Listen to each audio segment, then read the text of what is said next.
pessoal, tudo bem com vocês? Eu sou o André e é um prazer ter vocês aqui nesse momento, nos assistindo, e a você também que está aí nos acompanhando no YouTube ou pelo Spotify.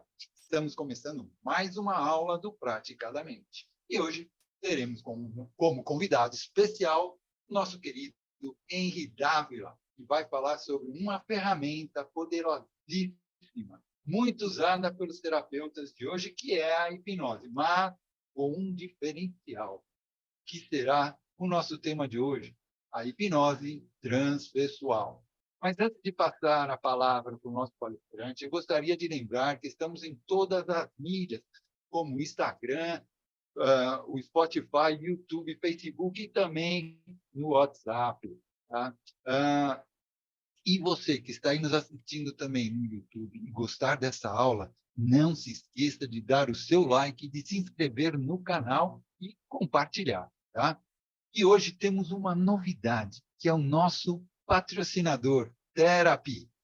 Therapy é uma plataforma de gestão para terapeutas que vai te ajudar a organizar seus clientes, serviços, tarefas e eventos de uma forma simples e prática.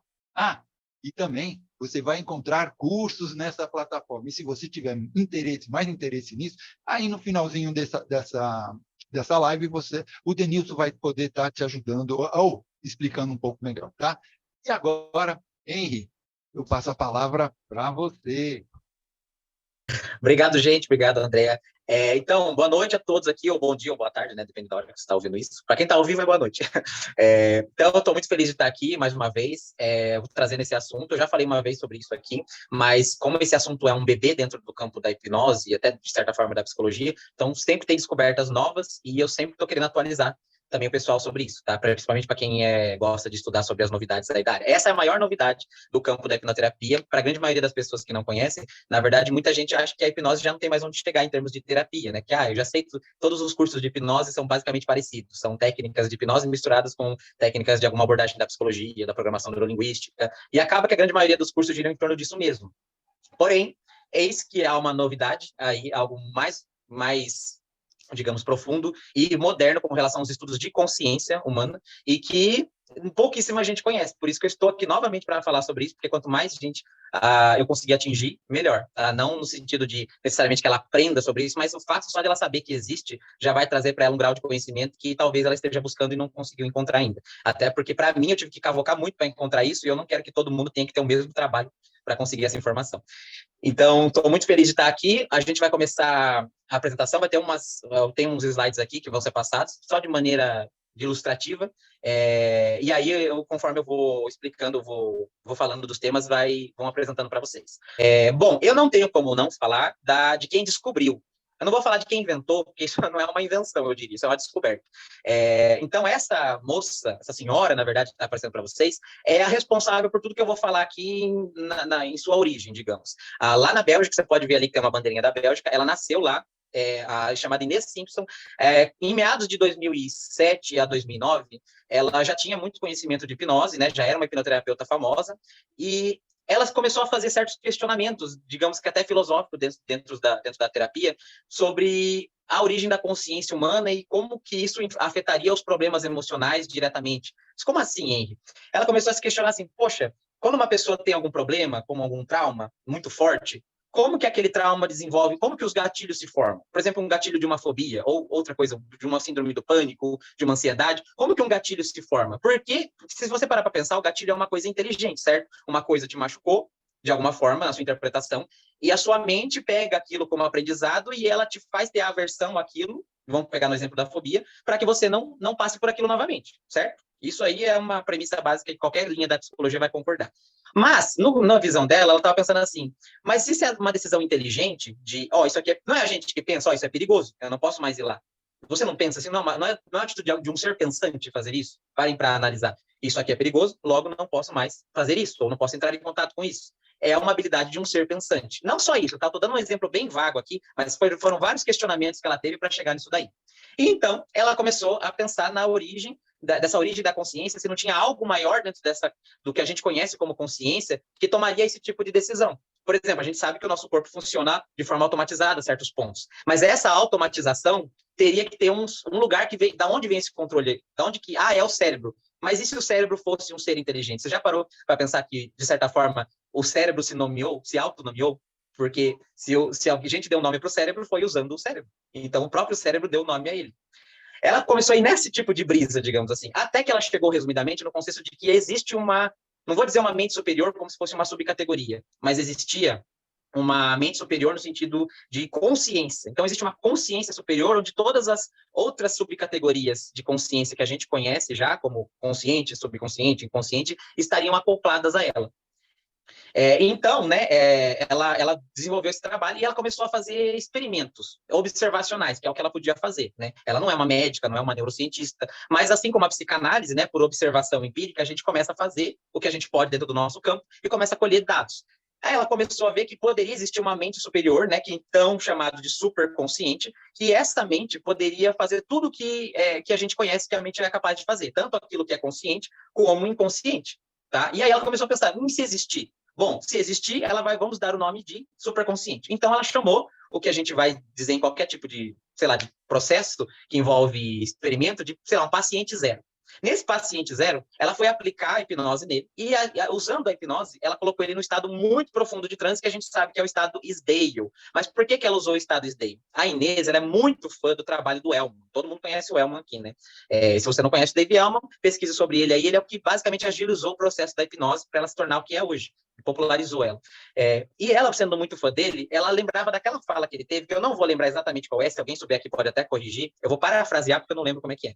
Mas o Elman falou assim, antes de morrer, o dia em que conseguirmos fazer hipnose ou terapia com a pessoa em estado Isdale, né, ter uma comunicação com ela em estado Isdale, esse será um grande marco para a hipnose e para todas as linhas de terapia. E ela ficou com isso em mente. Então, vamos botar a pessoa em Isdale, porque se existe um nível de consciência superior, vai ser nesse estado Isdale que a gente vai conseguir acessar. E, resumidamente, ela acessou, ela conseguiu, foi lá, chamou a mente superconsciente, explicou o que seria a mente superconsciente para a pessoa em transe e pediu uma resposta ideomotora no dedo. Se você existir mente superconsciente, levante o dedo que represente a resposta sim. E aí ela levantou um dedo. E aí, esse que teve o primeiro feedback positivo. Mas até então, você pode pensar assim, podia ser a pessoa fingindo, podia ser porque ela fez uma sugestão, uma pré-sugestão de que existia. Aí ela começou a testar de várias formas, explicando para o paciente o que era a mente superconsciente, sem explicar, de várias maneiras diferentes, sempre colhendo o mesmo resultado. Baseado nisso, ela criou um processo, resumido da história, para tratar a pessoa utilizando essa inteligência, essa força consciente superior, que ela chama de mente superconsciente. Conforme ela conseguiu fazer isso e demonstrar, ela foi lá para Zurique, onde tem um prêmio que é dado para o campo da hipnose, acho que é da Omni, inclusive, se eu não me engano. Ela foi convidada e, quando ela apresentou a ideia e o trabalho dela, de forma tanto prática como teórica, ela foi premiada com esse troféu que vocês veem em 2014 como pioneira. E pioneira, como o próprio nome diz, é quem transforma ali, quem tem uma grande descoberta. Para você ter uma noção, pioneiros que foram antes dela é o próprio Elman, o Milton Erickson, são pessoas que mudaram a forma da gente ver a hipnose. Então, sempre que alguém chega com uma informação tão relevante, tão grande, a ponto de mudar o campo de visão que a gente tem sobre aquilo, essa pessoa ganha esse status de pioneira.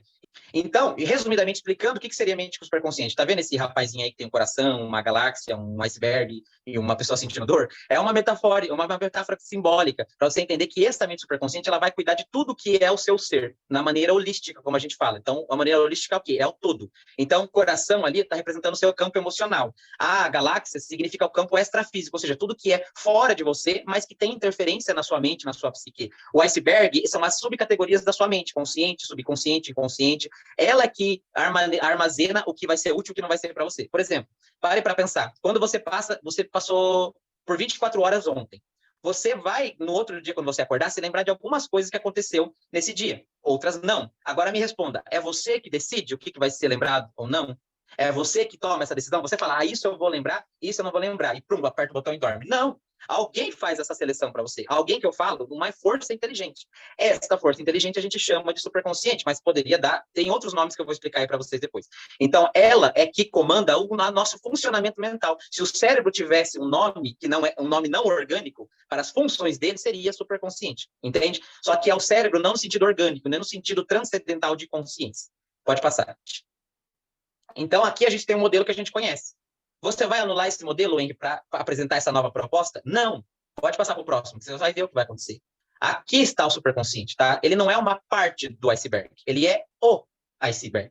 Então, a gente não está anulando o que vocês já sabem, o que vocês já aprenderam. Eu estou mostrando uma proposta onde a gente consegue conversar com um todo e não ficar indo em partes, como a grande maioria das abordagens terapêuticas vão fazer. E essa é a proposta que eu vou apresentar para vocês. Não falar com intermediários, mas sim com o chefe da coisa toda. Certo? Pode passar para o próximo. E por que hipnose transpessoal? A gente estava conversando aqui no off, né, antes de começar, o que seria transpessoal. Gente, existem várias hipnoses, digamos, transpessoais, que são linhas de ver o ser humano de uma maneira transcendental, ou seja, além do próprio ego, das experiências biológicas e emocionais. Mas o nome transpessoal, como diz aí, ó, vem se fundamenta da psicologia transpessoal, que é considerada a quarta força da psicologia do mundo, sendo a primeira a psicanálise, segunda a comportamental, a terceira a humanista e a quarta é considerada sendo a psicologia transpessoal. A psicologia transpessoal estuda e trabalha com fenômenos de consciência. E isso, ela vai estudar hipnose, alucinógenos, religião, meditação, tudo que transforma a psique da pessoa numa maneira assim que foge dos meios orgânicos e emocionais é tratável e estudável, digamos, no campo da psicologia transpessoal. Como essa linha de hipnose que eu estou propondo para vocês é uma coisa que foge dos padrões comportamentais e pessoais e emocionais, então ela casa mais com a psicologia transpessoal. Daí o nome hipnose transpessoal, certo? Pode passar. E aí o que significa, né? Transpessoal significa literalmente estender-se além do pessoal, transcender os limites do ego, né, do ser humano, do eu. Um método terapêutico integrativo que tem o principal objetivo de descobrir e equilibrar as necessidades que não estão sendo atendidas, que por isso causam desequilíbrio ou doença. Quando a gente fala de necessidades que não estão sendo atendidas, são aquelas que vão além do físico e do emocional, porque se você parar para pensar, a grande maioria dos processos terapêuticos, principalmente de hipnose ou psicologia, eles vão tratar ou de campo físico, e no campo psicossomático, por exemplo, físico e emocional, ou só emocional. Mas eles não vão fugir disso. São só apenas dois campos. O que eu estou propondo para vocês aqui é falar sim de campo físico, falar sim de campo emocional, mas tem mais além disso. Tem mais, tem outras áreas que a gente pode ir e que a psicologia normalmente não vai, mas aqui dentro desse campo a gente pode ir. Pode passar. Então, o objetivo, né, dessa terapia é resolver as demandas, desde as básicas, né, que é aquela que qualquer linha terapêutica vai, que é o acontecimento, as emoções, até as transcendentais, aquelas que normalmente as linhas padrões não vão averiguar, que precisam ser atendidas e, quando não atendidas, causam desequilíbrio na psique, provocando doenças no corpo e na mente. Eu sempre falo daquele episódio do Chaves, lembra quando tá tendo goteira? E daí eles colocam um balde assim, e aí tem um furinho e começa... Aí o furinho, a outra pessoa tem que vir com outro balde, e aí outro balde e outro balde, sempre. Começou como uma goteira, certo? E aí foi vazando no outro, e no outro, e no outro. É mais ou menos assim que acontece nos campos que compõem o ser humano. A gente tem o campo emocional, campo físico, campo espiritual, campo extrafísico, campo mental. O que acontece aqui, podem escrever no chat se vocês quiserem, o que acontece normalmente quando a gente... Vamos falar dos campos tradicionais que a gente conhece, emocional e físico. Se a gente não trata uma coisa que está latejando ali no campo emocional, o que vai acontecer com o físico? Doenças psicossomáticas, certo? Conversões. Aí a pessoa fica com dor de cabeça, com dor no corpo, certo? Todo mundo já viu fibromialgia, por exemplo, tá aí para dizer. Então, quando a gente não trata uma coisa emocional, ela acaba viajando, digamos, para o campo do físico, somatizando ali. Só que essa evolução de sair do emocional e ir para o físico, ela pode ter começado antes do emocional. Ela pode ter começado, por exemplo, no espiritual, no extrafísico, no mental. E se ela começou lá e só depois ela foi para o emocional, se você trata ela no emocional, você não vai estar tratando na origem. Muita gente pensa que tratando o emocional, você está tratando a origem, mas nem tudo que está no emocional nasceu no emocional. Ele pode ter somado lá, mas ele pode ter vindo de outro lugar. E aqui eu vou passar todos os lugares que ele pode vir para a gente conhecer todos eles e então chegar no lugar certo, e não no lugar que a gente acha que é o certo. Ok? Então é isso, o objetivo. Pode passar. Aqui são os diferenciais, né? Por que eu faria uma técnica dessa e não a terapia por regressão ou as terapias tradicionais de hipnose que eu conheço? Então, vou apresentar aqui, acho que 5 propostas do porquê que ela digamos, ela se destaca nesse meio. Então, ela é a única técnica que encontra e limpa o problema onde quer que esteja nos 5 níveis de cura. Ah, mas como você vai saber qual nível que está? Então, você não está pressupondo que está em tal? Não, porque quem vai me dizer em qual nível está é a mente superconsciente, não sou eu. Não sou eu que digo. Eu pergunto em qual está e a mente superconsciente diz, ah, mas isso aí não é a pessoa que está escolhendo? Não. Porque quando termina a sessão e você pergunta para a pessoa, ela não se lembra de nada do que aconteceu. E muitas vezes ela se lembra do dedo levantando, mas ela não se lembra de ter tomado, ela não tomou nenhuma decisão para isso. Então, quem toma a decisão não é ela a consciência dela, é a parte superior da mente dela, né? A parte não, o todo, como a gente estava dizendo. Então, por ser o todo que toma essas decisões, então ele que vai decidir qual é o campo de cura que tem que ser entrado primeiro, e não você como terapeuta, e muito menos o paciente como consciência.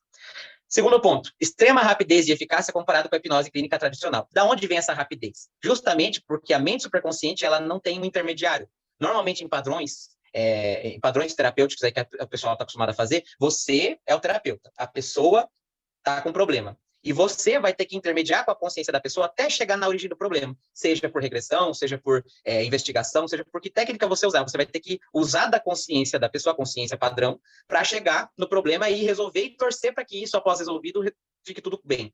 Mas aqui, a gente não vai contar com esse intermediário, não precisa do fator consciência da pessoa. Na verdade, na grande maioria das vezes, ela fica bem apagada, entre aspas, ela fica bem inconsciente durante o processo. Quer dizer, ela está consciente no sentido de sentir, ter consciência de ouvir, mas ela não está consciente no sentido de tomada de decisão. Ela não está fazendo nada, então está tomando decisões naquela hora. É a mente superconsciente dela que faz tudo. E por ele fazer tudo, ele controlar tudo, quando a gente deixa as coisas na mão dele, tudo fica mais rápido, porque não tem um intermédio, não tem que...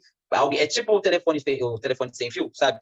Por exemplo, por que o WhatsApp é mais rápido do que a carta? Porque você não precisa pegar a carta, esperar que o carteiro pegue e entregue para outra pessoa. Você manda e já chega.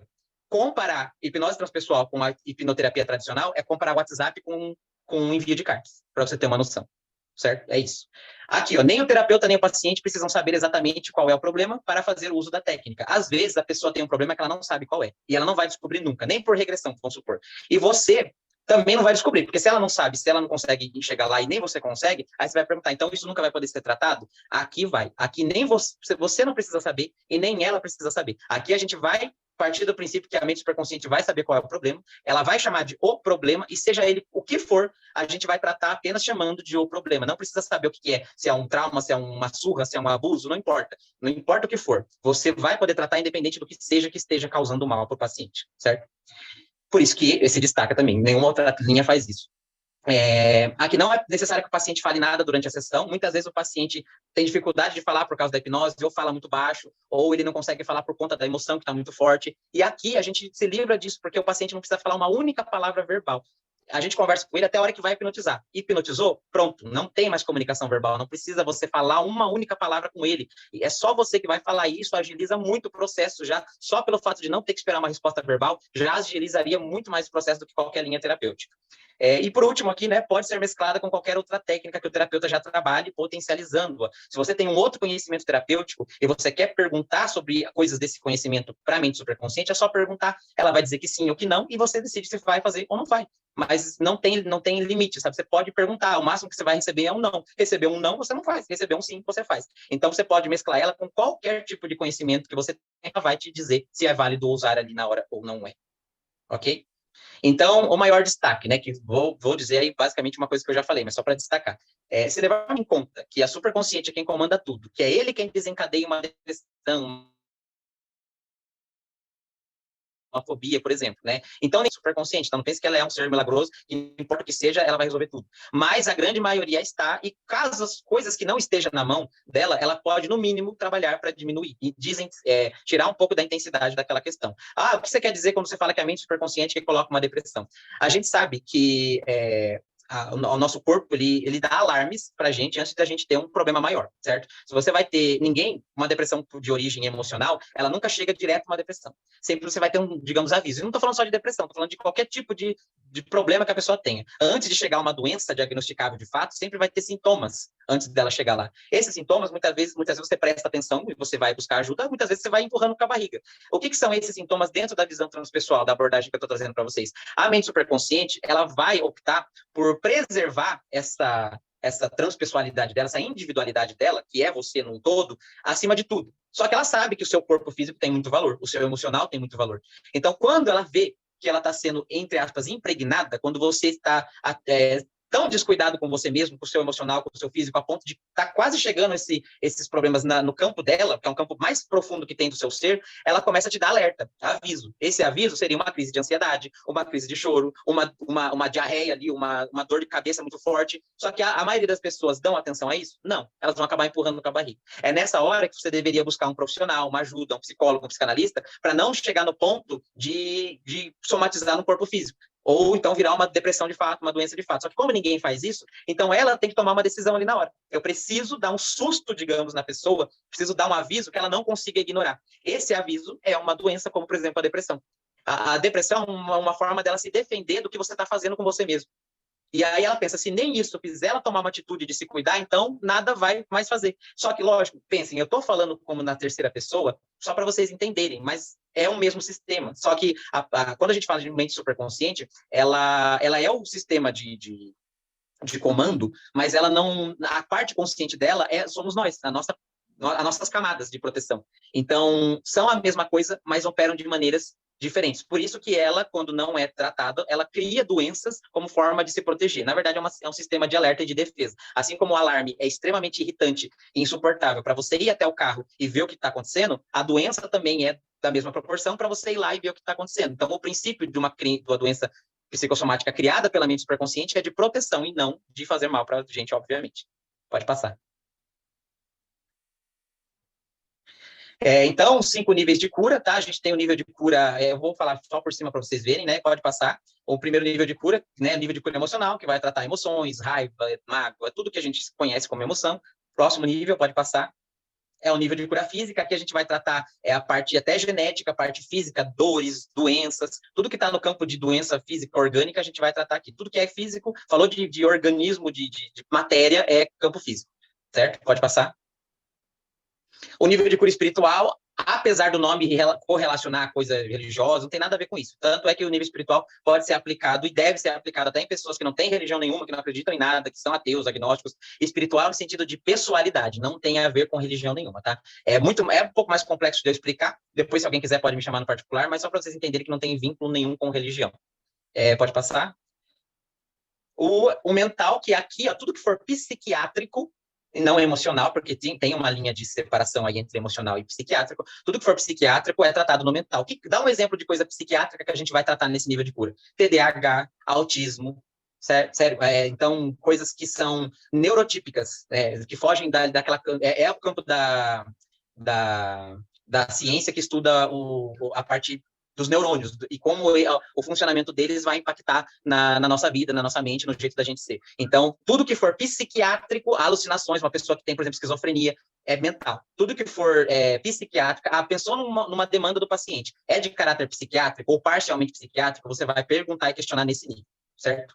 São poucas coisas que a gente vai ter domínio para tratar, mas das que você tiver, você pode tratar aqui. Pode passar para a próxima. E a última que a gente tem conhecimento seria a extrafísica. Como eu falei, extrafísica é o quê? Tudo que acontece fora do seu corpo, do seu ser, que é influência externa, que outras pessoas vão chamar de energia, enfim, do que for, tudo que está vindo de outro lugar que não é do seu próprio corpo e que está tendo impacto sobre você. Por exemplo, se você está ingerindo alguma coisa, uma substância, um alucinógeno, e as experiências que você tem ingerindo aquilo lá vêm de forma extrafísica, porque não parte de você, por exemplo. Uma experiência que você tem na religião, dentro da sua... eu sou da Umbanda e estou lá dentro da religião. Aquela experiência que você está tendo ali, por causa do contexto do que está vendo, é uma experiência extrafísica, porque não vem dentro de você. Você está tendo uma experiência de acordo com algo que está vindo de fora. Então, tudo que vem de fora impacta sobre o seu eu, é considerado extrafísico, por isso é tratado nesse campo aqui. Tá? Pode passar.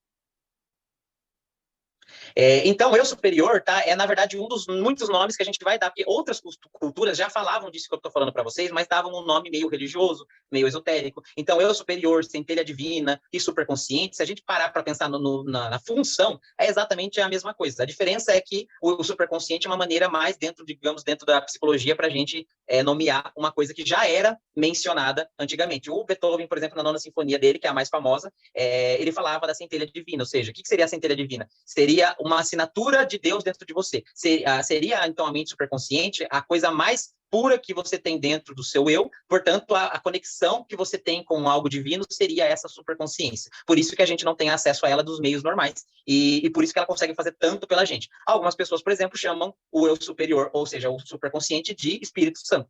Então, vão dar vários nomes, e você pegar cada cultura ou religião, eles podem, entendendo o que ela faz, dar um nome diferente. Mas o nome que vamos usar aqui, que se enquadra dentro da psicologia, é mente superconsciente, certo? Pode passar. Aqui agora eu vou explicar a origem, porque assim, até então eu sei que para a maioria de vocês está tudo muito esotérico, muito místico, muito legal, mas está tudo meio no campo da bateção de palma para o sol, como a gente estava falando, né? Então, a Inês Simpson, que é a descobridora da técnica, ela, por já ser de certa idade, por ela não se preocupar com isso, ela não foi atrás do campo científico que respalda tudo que ela descobriu. Por quê? Porque ela não se importa. Ela é assim. Gente, eu não vou nem tirar a razão dela. Ela já tem a idade dela, já descobriu, ela está trabalhando, ganhando o dinheiro dela. Se você quer escutar ela fazer e ter resultado, faça. Se você não quer, se você quer achar que o que ela está falando é lorota, que é tudo coisa esotérica e mística, então não aprenda. Tem muita gente que vai para o curso dela e levanta e vai embora, porque acha que ela está falando coisa sem sentido. Aí a única coisa que ela fala para a pessoa é o seguinte: fica até o final do curso, aplica e depois você conversa comigo. Mas tem gente que não quer e tá tudo bem. Só que eu não tenho todos esses anos de carreira, essa idade toda dela para eu ser desse jeito. E eu gosto de entender como as coisas funcionam.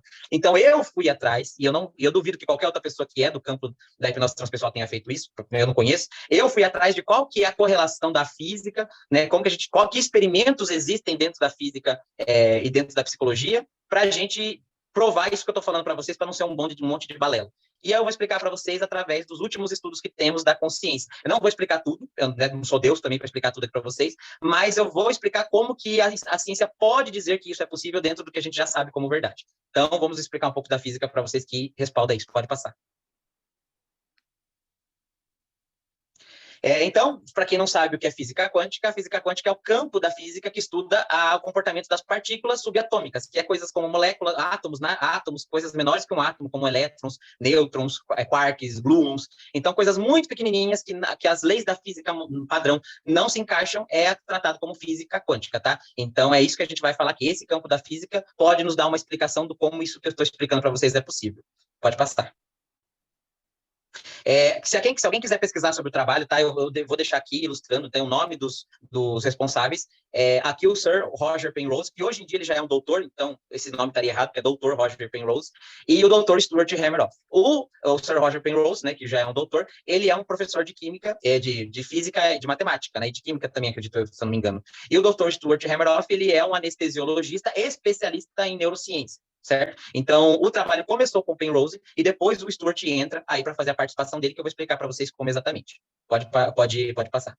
O nome do trabalho é esse, quem quiser pesquisar, tá? Não acreditem em mim, todo mundo que é da ciência fala, não acreditem em mim, pesquisem por conta própria, que vocês vão ver. Então, aqui você pode chamar o trabalho de OR, ou Quantum Consciousness, que a sigla significa isso, The Orchestrated Objective Reduction, que é uma maneira simplificada da gente entender como que o cérebro opera de maneira não linear, que é diferente do que a gente conhece, né, no campo atual da psicologia. Pode passar para frente.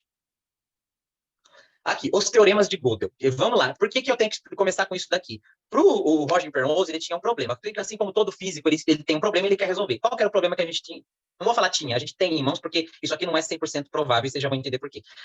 O problema é o seguinte, o cérebro faz coisas, você já deve ter ouvido falar isso, o cérebro realiza fenômenos que nem não sabemos como que ele consegue fazer. É impossível, dentro dos meios que a gente conhece, dentro da biologia e da neurociência, explicar como o cérebro faz certas coisas. A própria hipnose ainda é desconhecida, de certa forma, para o cérebro. Muitas coisas que a hipnose é capaz de fazer, não dá para a gente explicar 100% com o que a gente tem de conhecimento. Então, ele ficou muito curioso sobre como que o cérebro consegue fazer essa tal coisa, se para fazer essa tal coisa de maneira natural, ou seja, do jeito que a gente conhece, o cérebro teria que ser mais rápido que a velocidade da luz. E nada é mais rápido que a velocidade da luz. Então, ele falou, bom, então a gente está lidando com um sistema axiomático mais complexo. O que é um sistema axiomático? Que eu vou explicar para vocês não se confundirem. Um axioma é uma premissa básica de funcionamento de alguma coisa que não precisa de comprovação. Por exemplo, se eu falar para vocês fazerem uma equação, passar uma equação, 7 mais 8 vezes 4, e falar para vocês fazerem essa equação para mim. Para você fazer essa equação, você vai ter que usar um axioma. Eu vou dar um exemplo de um axioma bem simples. 1 mais 1 é igual a 2. Eu preciso provar para você que 1 mais 1 é igual a 2? Eu preciso dessa prova? E tem como eu explicar por que 1 mais 1 é igual a 2? Parem para pensar, como que eu explico para alguém que 1 mais 1 é igual a 2? Não tem como. Porque já é uma premissa básica da lógica matemática. Então, sempre que a gente pega uma premissa básica onde não é necessário explicar, porque senão a gente vai ter que ir para um campo mais profundo que a gente talvez não tenha, Ou seja, para a gente explicar por que o mais um é 2, a gente teria que explicar por que a matemática é lógica. E se a matemática é algo inventado pelo ser humano ou algo descoberto. Que até hoje a gente não tem essa resposta. Então, como a gente não vai chegar nesse grau de profundidade para fazer a equação, a gente parte do princípio axiomático de que 1 mais 1 é 2. E não vamos discutir isso, certo? Os teoremas de Gödel, eles vão dizer que a gente está tratando de consciência. Nesse caso, tá? Não estou falando que o teorema de Gödel é feito para isso. O teorema de Gödel é feito para lógicas matemáticas saberem que uma hora a gente não vai ter resposta para tudo. A gente vai chegar num campo... Por exemplo, se a gente chegar na discussão filosófica, por quê? Por quê? Por quê? Se a gente chegar nesse nível de porquê, vai ter uma hora que um porquê não vai ter resposta. Que nem o porquê 1 mais 1 é 2. Então, o teorema de Gödel, ele fala que não existe resposta matemática para tudo. E que vai ter limitação. Como o Penrose estava lidando com a consciência, que é algo totalmente desconhecido ainda para o ser humano, ele teve que usar o teorema de Gödel como base. Ou seja, ele sabia que em algum momento do estudo dele ele não ia ter resposta, porque ia ser questionado.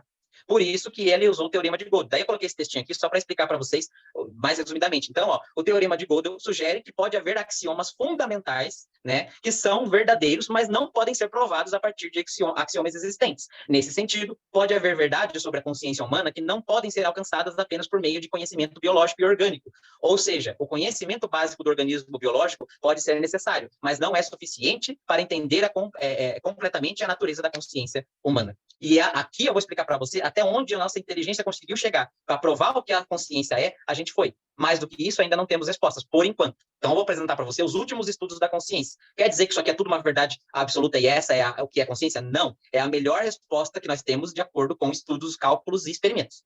Ok? Alguém tem alguma dúvida? Tem. O André, ele fez umas perguntas aqui no chat. Eu não sei se seria pertinente agora, mas eu vou colocar aqui. Ele está falando aqui, perguntando, nesse tipo de sessão, quantas sessões são necessárias para se resolver a dor do cliente?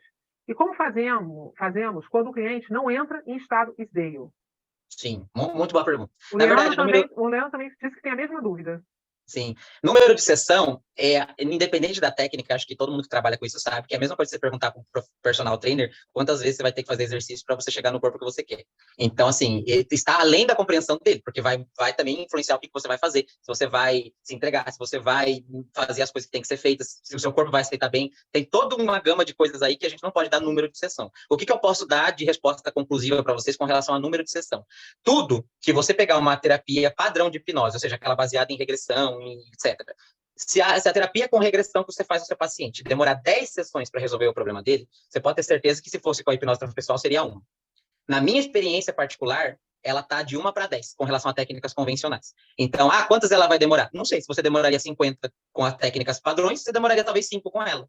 Em termos mais simplórios, é mais ou menos isso. Ela está de 1 para 10. Certo?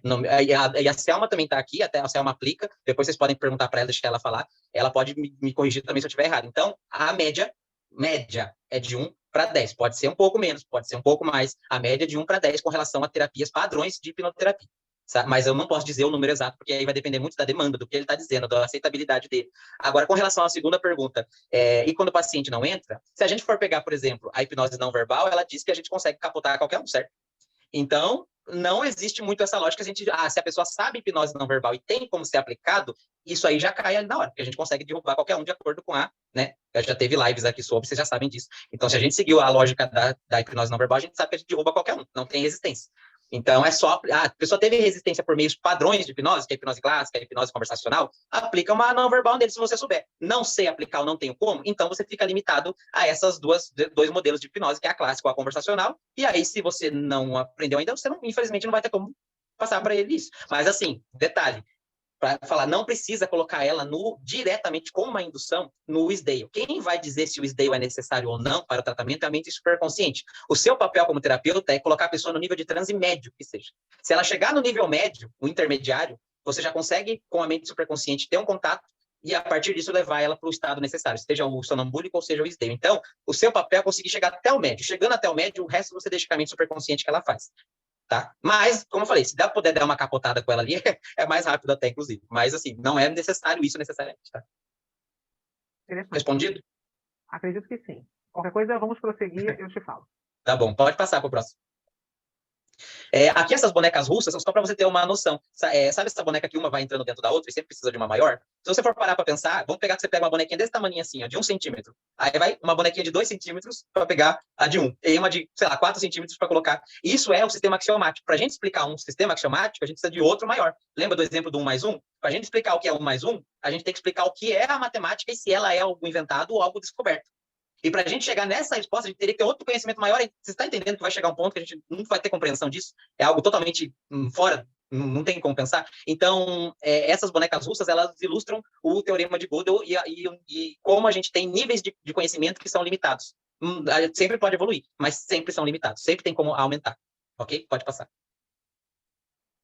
E o que o Penrose descobriu? O Penrose descobriu que o cérebro podia operar de maneira não linear, e se ele operasse de maneira não linear, seria uma maneira de explicar como ele consegue fazer os fenômenos que ele faz, e sem bater de frente com a velocidade da luz, com a teoria da relatividade geral de Einstein. Então, ele sabia que o cérebro fazia o que fazia sem bater de frente com as leis de Einstein, mas ele não sabia como. Ele entendia que podia ser de uma maneira não linear, mas ele ainda não tinha a resposta. Daí que ele foi buscar a resposta através da física quântica. Pode passar.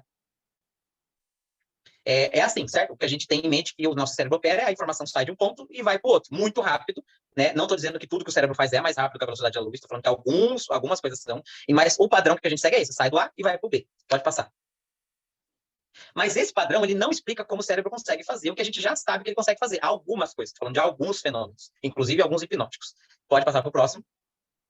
Então, a velocidade da luz, para quem não sabe, a gente resume falando que é 300 mil quilômetros por segundo, mas, né, sendo bem detalhista, são esses números aí, tá? Mas a gente resume a 300 mil quilômetros por segundo. Quando a gente fala que para o cérebro fazer o que ele faz, ele tem que ser mais rápido que a velocidade da luz, gente, 300 mil quilômetros por segundo.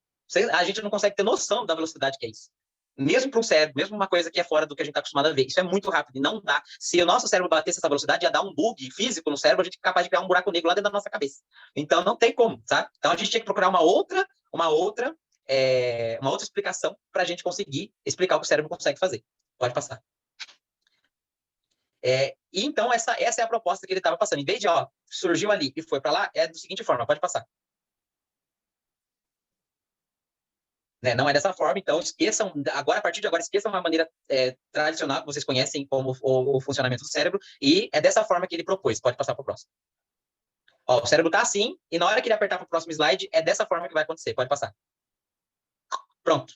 É instantâneo. Não aparece no 1 e do 1 vai para o outro. Não aparece do A e do A vai para o B. O A e o B estão conectados e eles aparecem simultaneamente. A informação está nos dois ao mesmo tempo. Vocês já devem ter ouvido falar de superposição na física quântica, né?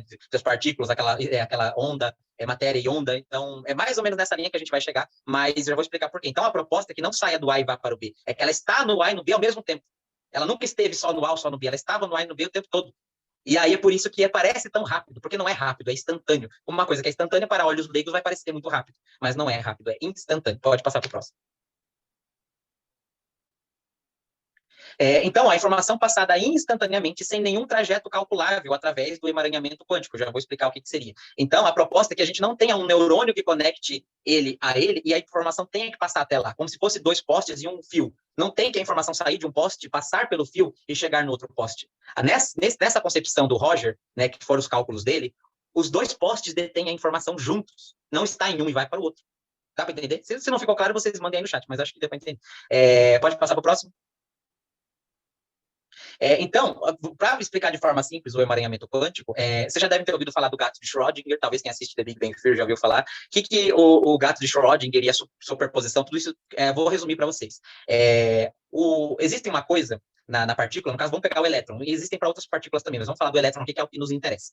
O elétron, ele tem uma particularidade que ele está sempre em superposição, porque o elétron, gente, que é essa bolinha que orbita o núcleo do átomo, essa bolinha que na imagem está roxa ali, tá vendo? Essa bolinha, ela orbita o núcleo do átomo, certo? Mas ela sempre está ou para cima ou para baixo. Quando você vai... O olho humano não consegue ver isso, tá? Isso é medido por aparelhos.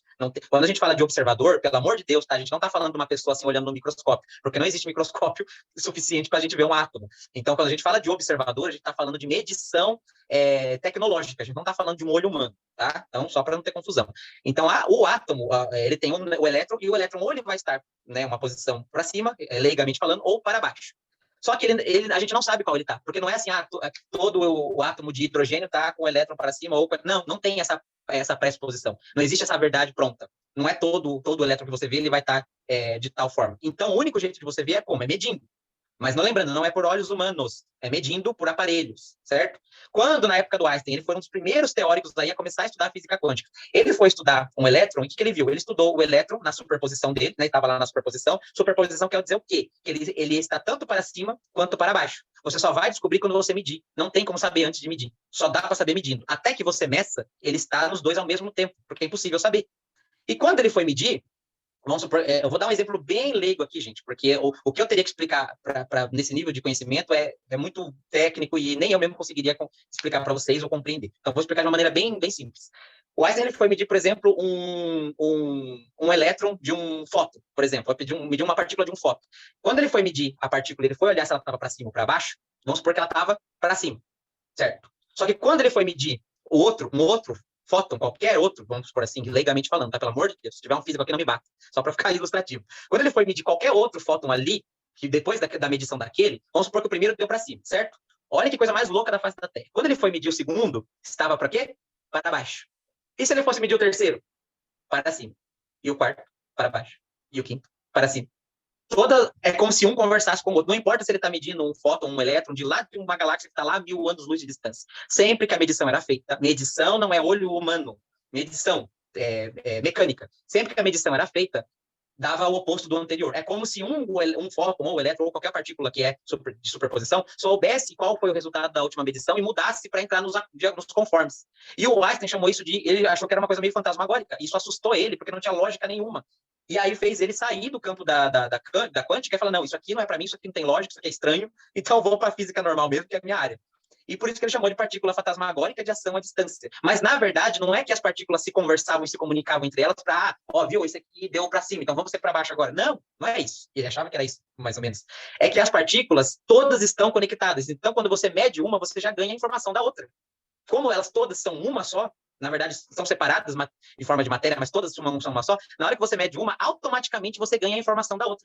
Então, não é que você mede uma e a outra conta fofoca para outra e a outra muda. Não, é que ela já sabe, ela se adequa a qual a última que foi medida, porque ela é só a mesma coisa.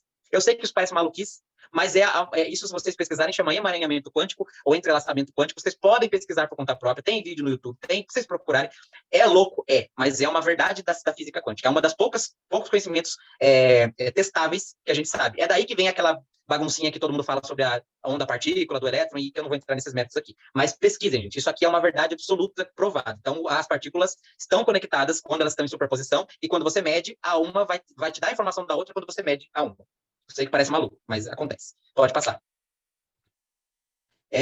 Então, o entrelaçamento quântico, né, que é isso que eu expliquei, é um fenômeno da mecânica quântica que permite que dois ou mais objetos estejam, de alguma forma, tão ligados que um objeto não possa ser corretamente descrito sem que a contraparte seja mencionada, mesmo que os objetos possam estar espacialmente separados por milhões de anos-luz. Então, eles estão conectados de maneira não material, entendeu? Não precisa eles estarem com uma matéria conectada na outra para eles terem comunicação compartilhada. Eles compartilham simplesmente por compartilhar. É maluco, mas vai discutir isso com Deus, então, porque é o que acontece. Pode passar.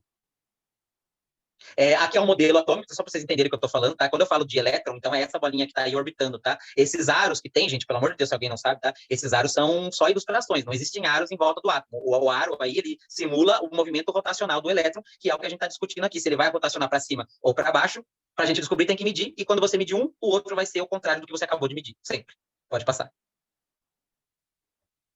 Tá vendo a medalhinha do Prêmio Nobel? Ele conseguiu ganhar o Prêmio Nobel, não sei se óbvio, acho que não foi com esse estudo, mas foi com coisas que partiram desse estudo, então ele conseguiu ganhar o Prêmio Nobel de Física por causa dos trabalhos dele. Então, assim, não é uma pessoa qualquer, não é um estudioso qualquer, é extremamente inteligente na área dele, apesar de ele não ser da área da neurociência. É por isso que o trabalho dele não ficou tão famoso, e é por isso que não foi nem tão levado a sério, porque, infelizmente, ele foi uma pessoa da matemática e da física que se propôs a resolver um problema que a neurociência tinha e que nunca se preocupou em ir atrás da verdade ou do estudo por trás. É daí que ele trouxe, né, essa teoria do cérebro quântico para explicar como que o cérebro consegue fazer o que ele consegue fazer.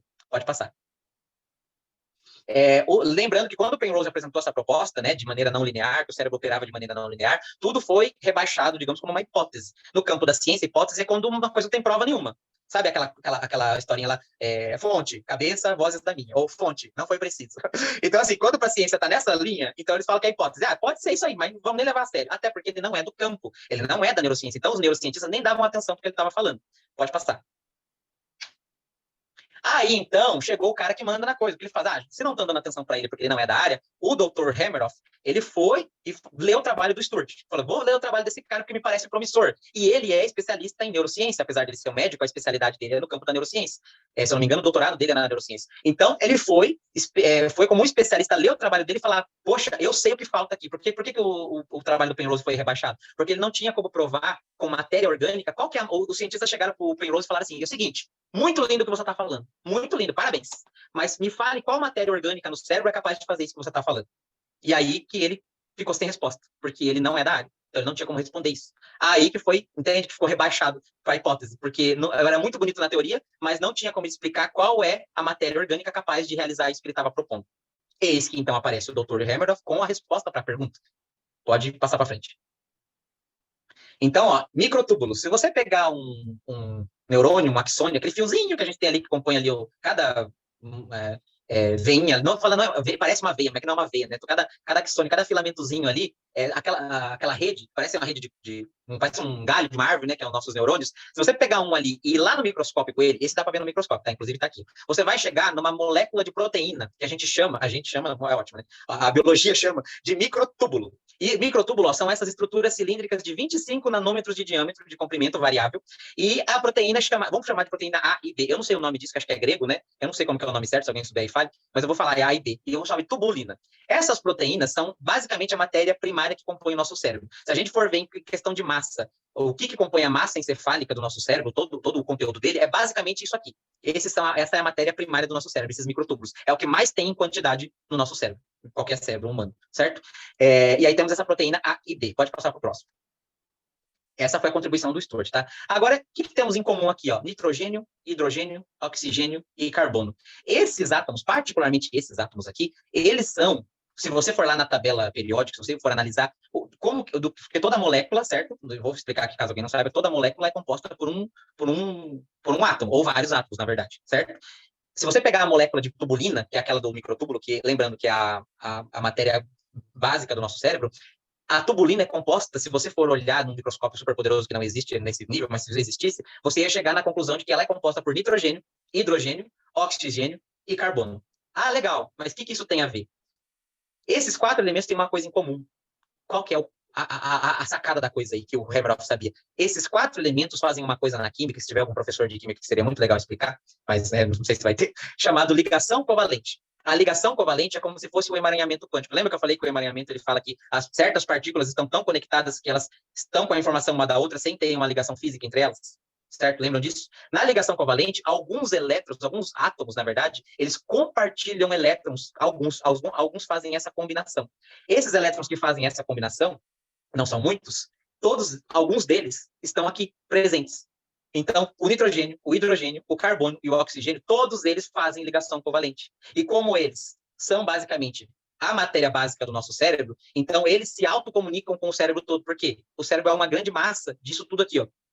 Então, é como se o cérebro fosse um sistema fechado de comunicação, onde, por estar tudo ali e tudo ser conectado, todos os elétrons são conectados pela ligação covalente, é uma espécie de emaranhamento quântico, só que não tão aberto, num sistema fechado, que é o nosso cérebro. Então, pense assim, ó, o que seria se a gente fosse comparar com tecnologia? Se a gente fosse comparar com tecnologia, a internet, não estou dizendo a sua internet da sua casa, estou dizendo a internet seria essa comunicação que uma partícula tem com a outra, independente da distância. Certo? No modelo de metáfora. Se a gente fosse, o que seria o nosso cérebro? Seria a rede de internet da sua casa, que está tudo conectado ali. Sabe quando você conecta a Siri com o seu celular e com a lâmpada e está tudo conectado pela internet da sua casa, mas se desligar a internet da sua casa, perde? Então, a sua internet da sua casa seria o seu cérebro. E a conexão que uma parte do seu cérebro tem com a outra está conectada pela internet, não pelo fio. Não é um fio que está conectando um aparelho com o outro, é a internet. É o fenômeno da internet. Mas a internet como entidade em si seria, então, o emaranhamento quântico, certo? Pode passar para o próximo. Se alguém não entendeu, anota aí, depois eu explico de novo. Então, aí, ó, tá a tubulina aqui do lado, tá? Para vocês verem, e o modelo do átomo aqui que vocês já viram, só para você entender que cada bolinha roxa e azul dessa é composta por milhões e milhões de átomos, que esses átomos, por sua vez, essa bolinha amarela que é o elétron, eles compartilham um com o outro. É como se fosse uma grande suruba de elétrons dentro dessas tubulinas aí. Pode passar para o próximo. Então, o Penrose e o Hameroff chegaram à conclusão de que o cérebro, graças a esse compartilhamento de elétrons, né, essa informação compartilhada que vem dos microtúbulos, é um grande processador quântico de informação. Isso explicaria por que o cérebro faz as coisas tão rápido a ponto de nem a gente conseguir medir pela neurociência, pelos padrões neurocientíficos atuais. O estudo, gente, não vai dizer que essa é a resposta. Tá? A gente não estou te trazendo para você a resposta da pergunta que iniciou tudo. A pergunta era como que o cérebro é capaz de fazer essas coisas que a gente não tem explicação, que parece que é tão rápido. E a neurociência padrão não consegue explicar. O Stewart, com essa teoria, que ele aplicou de certa forma, mas até um certo grau não é, né, demonstrável, por causa daquela questão axiomática que eu falei, que foge do nosso conhecimento, não tem como a gente fazer um experimento ainda que calcule isso, o que é de fato a consciência humana. Então, com esse estudo, a gente conseguiu chegar o mais perto possível de responder aquela pergunta. Porque, acredite, né, explicando desse jeito é muito mais fácil do que a neurociência atual que fala, é porque é. É assim, e pronto. Então, é melhor a gente ter essa resposta que tem mais aplicação prática, até de certa forma, ainda que não muito óbvia, objetiva, mas do que a gente aceitar que é porque é. Então, pode ser que seja isso e algo a mais. Pode ser que não seja isso, seja algo diferente, mais semelhante. Mas, enfim, é o que a gente tem de mais perto da resposta, certo? Pode passar para o próximo. Está acabando já. Então, a gente já teve alguns gênios da antiguidade fazendo analogias a isso, de certa forma, né? A gente tem a criação de Adão, do Michelangelo, né? Que tem a imagem do homem se conectando aí, dando o dedo para Deus. E se vocês repararem, atrás de Deus aí tem uma coisa que é muito parecida com um cérebro. Pode passar para o próximo. Então, muitos estudiosos do trabalho do Michelangelo falavam que ele estava querendo simbolizar que a conexão com algo divino e superior, com a nossa, ou seja, a nossa consciência, a nossa consciência é a coisa mais próxima que a gente tem de se conectar com algo maior. E aí seria simbolizado nessa pintura, como se Deus estivesse sendo conectado com a gente através do nosso cérebro, ou seja, da nossa consciência. Pode passar. Na Nona Sinfonia, como já falei, se vocês pararem para ver a letra da Nona Sinfonia, que o Beethoven ele sonhou, tá, com a Nona Sinfonia, e aí ele acordou e ele escreveu tudo. Quando ele foi na estreia, ele não conseguia reger, porque ele já estava com um estágio de surdez muito avançado. Se vocês olharem a letra da Nona Sinfonia, ela fala justamente sobre uma força, uma assinatura divina, digamos, algo superior dentro da gente que nos conecta a todo mundo. Ou seja, é algo dentro da gente que é extremamente, entre aspas, glorioso e difícil de explicar e que nos conecta com nossos outros companheiros e pessoas. Por isso que a gente chama de irmãos, né? Os religiosos chamam de irmãos, certo? Então, são irmãos de acordo com essa visão. Como a gente está conectado, assim como as partículas, a gente está conectado, as partículas todas estão conectadas, e nós nada mais somos do que um emaranhado de partículas, se elas estão conectadas, nós, por sua vez, estamos conectados também, porque nós somos ela, e elas somos a gente. Então, há muitos anos atrás, Beethoven falava isso de uma maneira simbólica. Então, vocês podem ver isso assistindo a letra da Nona Sinfonia, certo? Pode passar. Então, dentro desse modelo de hipnose, a Inês descobriu recentemente uma maneira de fazer a hipnose transpessoal com uma pessoa que esteja à distância. Ah, é online? Não. Como então? Bom, gente, eu vou falar aqui que eu fiz poucas vezes isso, porque eu não tive tanta oportunidade. Na verdade, que dá para contar, acho que eu fiz umas 8 ou 10 vezes que eu fiz. A Inês deve ter feito muito mais. E os meus alunos aí, eu torço para que faça mais. Daí, se tiver alguém aqui que vai aprender, que faça também bastante. Mas a Inês descobriu uma forma de... Ela não sabia desse estudo todo, tá? Ela pensou assim, gente, isso aqui é muito grande para ficar só dentro da pessoa. Provavelmente isso vai conseguir se conectar com outras coisas, com outras pessoas. Então, eu expliquei todo esse monte de física aqui para, na hora que eu explicar sobre a hipnose subrogativa, vocês não acharem que eu sou maluco. Tá? Então, vamos lá. A hipnose subrogativa, ela fala sobre, vamos supor, eu vou atender a Lilian, só que a Lilian está aqui em casa. Eu vou atender a Lilian. Beleza, eu atendo a Lilian com a hipnose transpessoal, faço o protocolo nela, deixo ela tinindo, sem nenhuma queixa, ela está maravilhosa, feliz da vida, zero bala. Ótimo. A Lilian fica tão impressionada que ela fala, você tem que fazer isso com a minha filha. Só que a filha dela, ela mora lá no Japão. E aí, como é que faz? Online? Não dá. Vocês vão entender já, porque não tem como fazer online. Mas não tem nenhum cara que sabe fazer isso no Japão. Mas eu quero, Henry, faz com a minha filha. A Inês, ela pensou nisso. Como seria possível? Será que? Será, né? Porque podia ser que não. Então, ela pegou e falou, se a pessoa tiver uma conexão forte com a pessoa que vai ser atendida à distância, talvez role. Talvez aconteça, não custa perguntar. Então, nesse modelo, é como se a Inês pegasse a Lilian e fizesse o processo de hipnose na Lilian, chamasse o superconsciente da Lilian e falasse, mente superconsciente da Lilian, que já não é a Lilian que está respondendo, é a mente superconsciente dela. Você pode, vou falar leigamente, resumidamente, você pode se conectar à mente da filha dela nesse momento, mente superconsciente dela, e aí ele vai te dizer sim. Se ele falar que sim, você fala, muito bem, obrigado, então conecte-se à mente dela. Quando estiver conectado à mente dela, me levante o dedo que representa a resposta sim. Aí o dedo levanta assim, pum, pareou, pluf, encaixou. Na hora que encaixou, você confirma. Agora estou falando com a mente superconsciente da filha, da Lilian, e o dedo vai sim, pronto, você fez o pareamento. Agora você começa o tratamento, só que usando a Lilian como se fosse um corpo, um modelo. E, na verdade, quem vai estar sendo tratada é a filha dela. Isso parecia muita maluquice antes da gente ter todo esse estudo que eu apresentei para vocês. Agora, com todo esse estudo de conexão, de elétrons estarem se comunicando, de superposição, é muito mais fácil da gente entender como um absurdo desse pode dar certo, como eu já vi dando certo nas pessoas que eu apliquei. A Inês também aplicou e funcionou. Não sei se a Selma daqui, se ela já chegou a aplicar alguma vez, mas, gente, é a melhor explicação que eu tenho para te dar do porquê isso funciona. Pode ser que seja algo diferente? Pode. Eu não estou dizendo que isso é uma verdade absoluta. Eu estou dizendo que o que eu acabei de explicar para vocês dentro da ciência é o que mais chega próximo de explicar por que raios isso funciona. Porque funcionar, funciona. Está duvidando? Como a Inês diz, aplica, aprende e vai lá e volta a falar comigo. Mas que funciona, funciona. Bom, basicamente é isso. Acho que a última agora pode passar. Então, aqui, ó, você está vendo o Jung aqui, está vendo essa conexão aí, o mundo cheio de conexões aí. Então, na verdade, o emaranhamento quântico promoveria, através do nosso cérebro, uma conexão via elétron, né, partícula, com toda a consciência universal, como já dito por Carl Gustav Jung, através da sua teoria do inconsciente coletivo. Lembra que ele fala que está tudo conectado, de certa forma, existe uma nuvem de conhecimento ali, uma nuvem da mente humana? Então, o inconsciente coletivo é a maneira do Jung explicar que todos nós estamos através, pelos estudos que a gente tem físicos, através de partículas todos conectados. Se as Pensa assim, gente, eu vou explicar bem básico para vocês. Se a ciência tem a certeza absoluta através de experimento, que toda partícula, por exemplo, todo elétron, está em constante comunicação um com o outro, e nosso corpo é fundamentalmente feito de elétrons, então nós estamos conectados com tudo.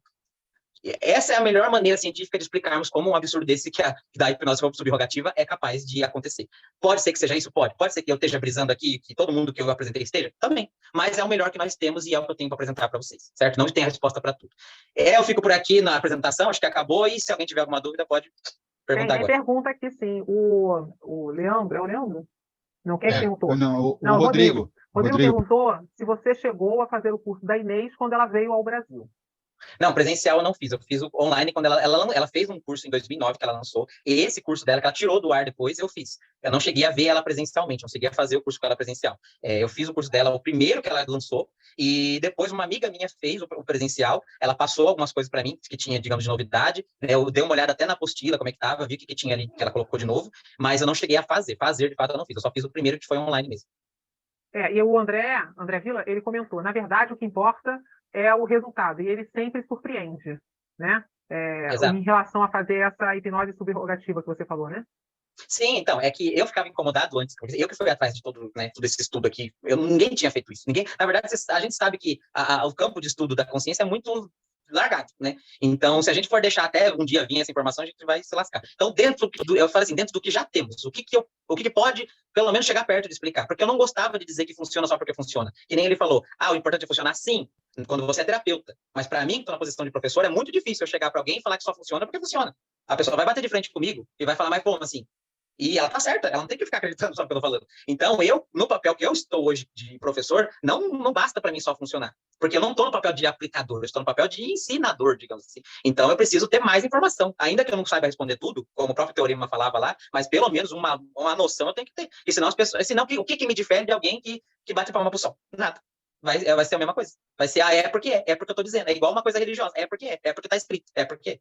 Então, eu não gosto disso, e eu não acho que meus alunos iriam gostar. Por isso que eu me preocupei em sair da minha zona de conforto e procurar respaldo dentro da neurociência. E esse estudo que eu passei para vocês é o que tem de mais moderno no campo da neurociência. Não tem nada mais avançado que isso, por enquanto. É o que a gente mais tem. Devia ter? Devia, mas ninguém está estudando. Então, fazer o quê? E o pessoal do chat está comentando que a mente explodiu aqui, com tanta coisa, absorver tudo, né? É verdade. Alguém tem alguma coisa para falar, alguma contribuição, alguma coisa que não entendi? Gente, eu sei que eu passei um monte de coisa que dá nó no cérebro. Para mim que estou explicando já dá nó no cérebro, eu imagino para quem está ouvindo. Então, se vocês tiverem, gente, eu não entendi aquilo lá direito, professor, isso aqui ficou meio estranho, meio confuso, pode perguntar, tá? Pergunte, porque a sua dúvida tenho certeza que é de muita gente. E às vezes você não pergunta se acha que vai ser boba, mas não existem perguntas bobas. Ainda mais nesse campo aqui, qualquer pergunta é super bem-vinda, tá? E a hipnose transpessoal é algo assim realmente maravilhoso, né? Pelo que eu já vi aí, já ouvi também o pessoal falando, eu já ouvi a Selma falando em outros momentos também. A Selma é muito curioso, porque assim, é legal para você ver no campo da hipnose transpessoal, porque a gente acaba tendo uma bolha, né? Eu, na minha bolha, acho que eu falei isso na outra, mas eu vou falar de novo. Se a Selma quiser depois dar o depoimento dela, ela pode falar. Quando a Selma contou isso para mim, eu fiquei muito impressionado, porque eu tinha uma bolha no qual, por exemplo, eu nunca atendi uma mulher grávida. Vai perguntar por quê? Não sei, nunca veio para mim.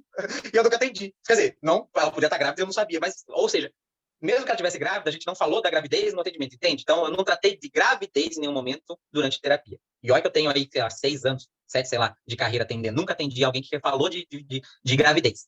Aí a Selma um dia chegou para mim e falou assim, viu, professor, e se eu fizer com uma pessoa grávida esse protocolo, tem algum problema? Aí eu já parei para me questionar. Falei, bom, não, porque não vai fazer mal, não vai fazer nenhum, não existe, né, não tem como fazer mal, até porque nem a abreação acontece. Outra coisa que eu não contei, gente, não tive caso de abreação nunca nesse processo. A pessoa realmente fica ali quase que imóvel e se mexe pouca coisa. Então, não tem. Falei, então, nem essa abreação que poderia ser uma explosão emocional que poderia afetar o bebê, nem isso não tem. Então, falei, não vejo por quê. Então, faça. Aí, a Selma teve a brilhante ideia, na hora que estava ali, eu não sei se foi ela, se foi o marido dela, de questionar para a mente superconsciente da pessoa grávida em questão sobre o sexo da criança. E aí ela perguntou para a mente superconsciente qual era o sexo da criança e a mente superconsciente disse. E quando ela disse sexo, é sexo biológico. Ela não falou de gênero, ela falou de sexo biológico. E a mente superconsciente deu a resposta. Quando nasceu o bebê, ela confirmou. E eu, se eu não me engano, acho que ela não fez isso só uma vez. Então, beleza, tem 50% de chance? Sim, tem. Mas ela pode aplicar isso várias vezes. Isso aí, gente, a gente chama no campo da ciência, digamos, de observação empírica. A gente faz um experimento, observa e relata. E depois a gente cria uma teoria com base nessa base de dados. Eu nunca vou ter uma base de dados para trabalhar se vocês, por exemplo, como terapeutas, não praticarem a técnica e darem esse feedback. Eu sozinho, o que eu pegar de dados sozinho não é nada. Eu sozinho não consigo atender o suficiente. Então, eu preciso de mais pessoas atendendo para a gente ter um dia uma base de dados para poder postular alguma coisa e trabalhar nesse campo da consciência. Dá para fazer online? Essa transpessoal, não. Por quê? Porque você não vai falar também com a pessoa, você vai olhar para o dedo levantando. Então, como você vai olhar para um dedo na câmera? Às vezes o dedo levanta isso aqui, ó. Conseguiu ver? Uhum. Não dá para ver. Então, você vai ficar assim, com os olhos desse tamanho, você não vai conseguir enxergar. Então, assim, como é um movimento muito pequeno, às vezes, eu até falo, você tem que colocar a mão em cima da mão da pessoa e você não vai nem ver o dedo levantando, você vai sentir um nervo puxando. Acho que, não sei se a Selma já pegou alguém assim, depois eu vou deixar passar para ela aqui falar a experiência dela, mas acontece muito comigo de eu colocar, a mão não consigo ver levantando, então eu tenho que colocar a mão aqui, ó, que é onde o nervo fica da mão, você coloca o dedo aqui em cima e você sente uma puxadinha, e é aqui que você obtém a resposta. E numa coisa dessa, como você vai fazer online? E então, o contato, a resposta é através do movimento da mão, né? Não dá para fazer, porque online poderia pedir para fazer o movimento, sei lá, da sobrancelha ou da boca.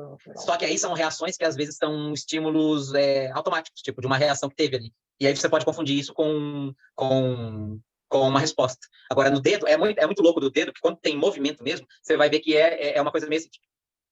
É uma coisa que você vê que não é feita. A pessoa não faz assim, ó.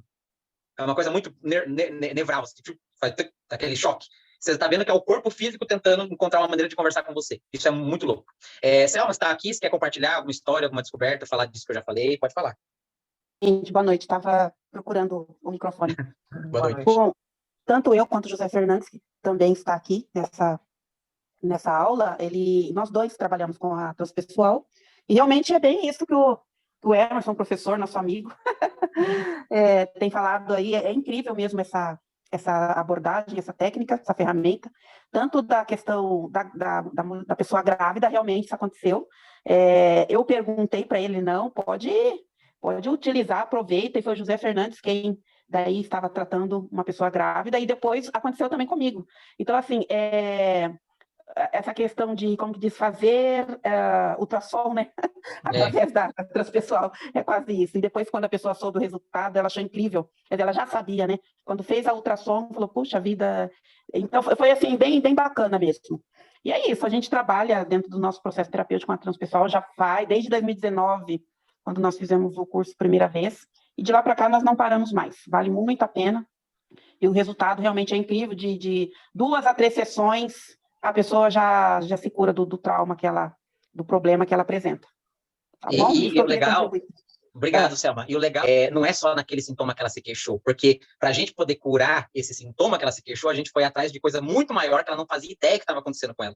Então, quando a gente fala de libertar ela do sintoma, não é só daquele sintoma, é de algo muito maior do que isso, que ela nem sabia que tinha e que ela propriamente falou, agora está resolvido. Não só o sintoma. Não foi a pessoa que falou, não estou mais sentindo isso. Porque às vezes ela não está sentindo mais, mas o motivo daquilo lá está tudo lá ainda. Então, quando a gente fala de resolver, não é igual as terapias padrões resolvem, de resolver sintoma. Quando eu falo sintoma, é queixa, tá? Não é sintoma queixa.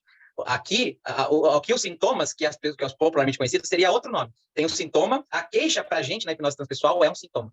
Para a gente, a queixa da pessoa, a dor central é um sintoma. Porque uma das coisas mais legais da hipnose transpessoal é que lá no comecinho do protocolo, a gente pergunta para a mente superconsciente. Mente superconsciente, mente superconsciente. Vamos supor que a pessoa está reclamando de depressão para você, e você vai tratar isso nela. Você chega e fala assim, mente superconsciente, a depressão que ela se queixa para mim é o maior problema que ela tem, é o que está causando todo o mal na vida dela, a dor, enfim, fazer uma pergunta meio vaga assim, é esse o maior problema que precisa ser resolvido? 99,9% das vezes que você faz uma pergunta dessa, a mente superconsciente fala, não. A pessoa consciente, ela bate os pés, ela jura por tudo que é Deus, que a depressão é o problema, que se tirar a depressão, ela, nossa, eu sou o ser humano resolvido. Mas a mente superconsciente fala, não, não é. E quem que tá certo? A mente superconsciente. E é ela que a gente vai ouvir. Então, isso é o mais louco. E porque não somos nós, como terapeutas, que vamos ditar o que tem que ser tratado. Aí é que tá. Por isso que eu falo que, para hipnose transpessoal, a queixa do paciente, ainda que seja uma doença diagnosticável, é um sintoma, não é um problema. A gente trata a queixa, o problema, a demanda como sintoma. O que é, de fato, o problema é aquilo que a mente superconsciente diz que é. E isso a gente não vai nem saber o que é muitas vezes, mas a gente vai tratar mesmo assim. O José queria falar? O José botou aqui no chat, posso falar? Pode falar. José, abre a câmera aí, pode falar. E depois, José, depois que você falar, eu quero que o Henry passe aí as suas... É verdade. Eu esqueço, né? Eu me empolgo sempre com a aula e esqueço de passar contato depois. Para a gente poder depois encerrar. E depois, quem quiser ficar aqui e falar mais com o Henry, pode ficar, tá? Beleza. Eu só queria colocar o que o Emerson falou a respeito de não fazer as sessões online. Quando eu disse lá que é que, na maioria das vezes, dependendo da pessoa, é só o nervo mesmo. Você, praticamente, se você não tiver com o olhar ali bem fixado na pessoa, na mão, você não consegue visualizar a resposta, porque é algo, às vezes, mas bem sucinto, muito sutil mesmo. E, muitas vezes, você ainda pede para a mente superconsciente, na mão que eu estou tocando, para mim, a resposta do sim e a resposta do não, na mão que eu estou tocando. E já aconteceu, não sei se com você, Emerson, mas comigo, de você tocar na mão e pedir para que seja naquela mão, e a mente superconsciente mandar na outra mão. Já. Porque não é o que a gente quer, né? É o que ela consegue. Se ela não consegue, ela vai tentar se comunicar da maneira que dá. E às vezes não é do jeito que a gente pediu, né? Interessante. Então, é legal essa questão da comunicação, porque você pergunta assim, não tem nenhuma possibilidade de ser feito online? Olha, o único jeito, não estou nem recomendando, tá? Falando, o único jeito, talvez fosse possível, é se tivesse uma terceira pessoa envolvida, essa terceira pessoa ia estar no ambiente ali, e ela ia falar pra gente qual o dedo que tá levantando e nos responder. E nos falar assim, ó. Certo? Mas se essa pessoa vai ser confiável a ponto de a gente pautar o tratamento em cima do que ela está nos dando feedback, e se ela vai conseguir colher esse feedback de forma correta, daí já é outra história. Mas seria a única maneira possível de a gente poder fazer isso de forma online. Certo? Obrigado, José. Então, gente, minhas redes sociais, só para vocês saberem, então, para quem quiser conversar comigo e tudo mais, eu tenho um canal no YouTube, se vocês quiserem aprender sobre hipnose, sobre psicanálise, sobre esse assunto e outros mais, meu canal no YouTube é Hipnoanálise, tudo junto. Pega metade de hipnose, metade de psicanálise e junta tudo no liquidificador. É Hipnoanálise. Henry Dávila, tá? Meu canal do YouTube. Minhas redes sociais, Instagram é Henry Dávila com 2 L's. Henry Dávila Oficial, é só você me encontrar lá, é facinho de encontrar. E o meu WhatsApp, eu posso falar aqui verbalmente? Ou vai aparecer? Eu não sei se vocês vão colocar na edição, se eu falo verbalmente. Posso colocar na descrição, se você quiser. Se você quiser Beleza. falar verbalmente também, não tem problema. Vou falar verbalmente, então, e ele deixa na descrição lá para vocês, por garantia. Então, o DDD é 15 99151 0729. DDD 15 99151 0729. Só você me chamar lá. Então tem Instagram, o Facebook é Henry Dávila, o Instagram é Henry Dávila Oficial, o YouTube é Henry Dávila, então Henry Dávila, você me encontra, pode ter certeza, tá? É facinho. Obrigado, gente, pelas perguntas, pela interação. Estou muito feliz de estar aqui de novo, agradeço praticamente milhões de vezes de novo. Beijo no coração e até a próxima. Ok, perfeito. Então, pessoal, estamos encerrando mais uma aula sensacional que tivemos e muito esclarecedora. E, em nome do Praticadamente, agradecemos imensamente ao nosso professor Henry Dávila e agradecemos também muito pela presença do nosso público que está aqui participando ao vivo e também aqueles que estarão assistindo no YouTube ou no Spotify. Espero que tenham gostado e aprendido um pouco mais sobre essa ferramenta poderosíssima. E para continuarmos evoluindo juntos, né, eu convido a todos a interagirem conosco e deixando seus comentários, sugestões e feedbacks. Isso é muito importante para que possamos melhorar sempre e trazer o melhor conteúdo para vocês. Não se esqueçam de curtir, compartilhar e de se inscrever no YouTube e em nossas redes sociais. E assim juntos podemos fazer a diferença na hipnoterapia, na terapia e assim por diante, e transformar a vida das pessoas. E sobre a plataforma Therapy, agradecemos também ao apoio deles, tá? Então, vamos nos despedindo e a gente se encontra na nossa próxima aula do Praticadamente. Até lá, pessoal!